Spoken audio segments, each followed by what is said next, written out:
আসসালামু আলাইকুম। আজকের আমাদের ক্লাসের বিষয়বস্তু হচ্ছে বোটানি তৃতীয় অধ্যায় জনক্রম। জনক্রম বলতে কি বোঝায়, এটা দিনাজপুর বোর্ড 2019-এ এসেছে। তো দিনাজপুর বোর্ড 2019 নিয়ে আজকে আমাদের ক্লাস। তো জনক্রম হচ্ছে কোনো জীবের জীবনচক্রে ডিপ্লয়েড টু এন এবং স্পোরোফাইটিক জনু এবং হ্যাপ্লয়েড এন গ্যামেটোফাইটিক জনুর পর্যায়ক্রমিক আবর্তনকে জনক্রম বলে। এটি আমাদের জনক্রম বলতে কি বোঝায় তার ইয়াতে লেখা আছে, আমরা ব্যাখ্যাটা এখন দেখব।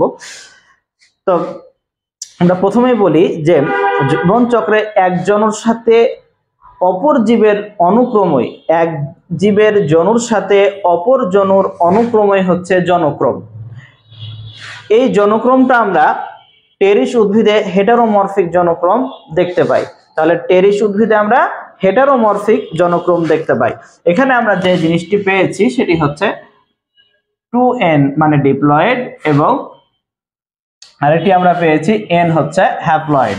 তাহলে এই হ্যাপ্লয়েড এবং ডিপ্লয়েড এটা কি আমরা দেখি যে যখন কোনো জিনিস n অর্থাৎ গ্যামিট অবস্থায় থাকবে, কি অবস্থায় থাকবে? গ্যামিট অবস্থায় থাকবে। গ্যামিট অবস্থায় সব কিছুই হচ্ছে হ্যাপ্লয়েড প্রকৃতির। যখন সেটা গ্যামিট থেকে ভ্রূণে বা জাইগোটে রূপান্তরিত হয়ে যাবে তখন সেটা ডিপ্লয়েড প্রকৃতির হয়ে যাবে, অর্থাৎ 2n এ রূপান্তরিত হয়ে যাবে।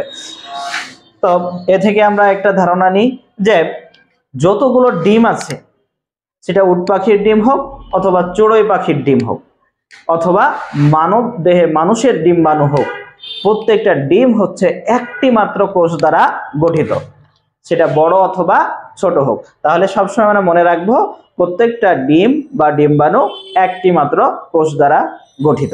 ধন্যবাদ সবাইকে। আজকের ক্লাস এই পর্যন্তই। যদি এই ক্লাসটি কারো ভালো লেগে থাকে তাহলে লাইক, কমেন্ট এবং শেয়ার করে অন্যদেরকে দেখার সুযোগ করে দিবেন।